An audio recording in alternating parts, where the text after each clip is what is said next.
Chris Paterne à Sémian. C'est votre opinion. Et salut Caroline, je suis très heureux de vous retrouver au lendemain de la célébration de la fête de Noël à Bigan.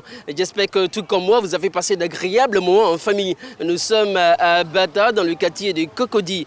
Être complexé peut se révéler handicapant. Cela peut même impacter notre vie professionnelle, amoureuse ou sociale. Et par-dessus tout, nous rendre très malheureux. Selon vous, comment peut-on surmonter ces complexes? Votre opinion nous intéresse.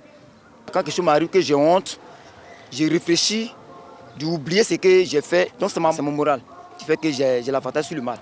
Parce que j'ai réfléchi beaucoup. J'ai vécu des situations, je me suis sentie rabaissée.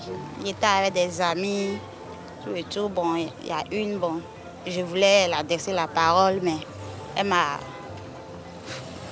gueulé d'une manière, franchement, ça ne m'a pas plu. Et je me suis sentie rabaissée. Ça dépend des complexes.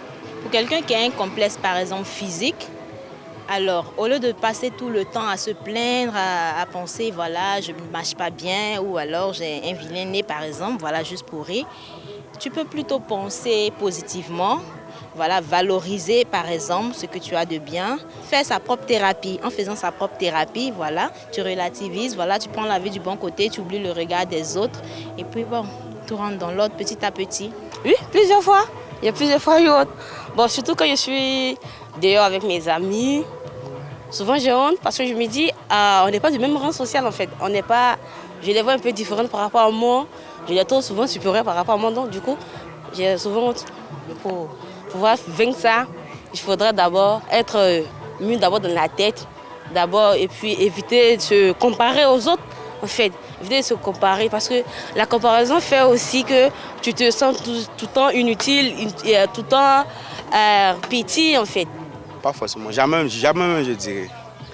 Parce que bon, je me dis que toute personne est née avec des qualités, avec les défauts, donc il faut faire avec, donc pas de complexe dans la vie, donc zéro complexe quoi. De prendre tout ce qui est comme critique, comme moquerie à la légère, prendre ça comme un compliment, et puis au lieu de se fâcher, rire, ils verront que là, plus ils rient, plus les gens cesseront de se moquer d'eux et puis ça ira quoi. Les moments de frustration, on en a connu suffisamment dans le passé, moi particulièrement.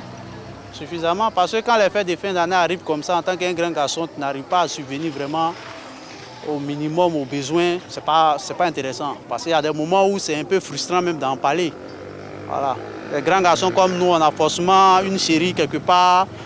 Bon, moi, je n'ai pas encore d'enfants, mais pour ceux qui ont les enfants, tu vois que c'est difficile. Et puis, il y a la maman qui est là, il y a le père qui est là. Bon, ceux qui nous ont engendrés, au moins, quand les fêtes de fin d'année arrivent, il faut avoir au moins le minimum, un petit poulet, un peu de grains de riz pour qu'ils puissent au moins être satisfaits de l'année qui vient de s'écouler. Mais seulement, il faut dire que chacun son temps. Aujourd'hui, là, tu ne peux pas être jeune et puis tu vas sauter les étapes. Donc, tu vas au fur et à mesure. Donc, c'est comme ça, moi, j'accepte les choses positivement et puis je me dis que mon temps viendra. Avant de vaincre ces complexes, efforçons-nous de comprendre d'où ils viennent. La réponse avec vous, Caroline, et sur le plateau de ce midi. À vous, le studio.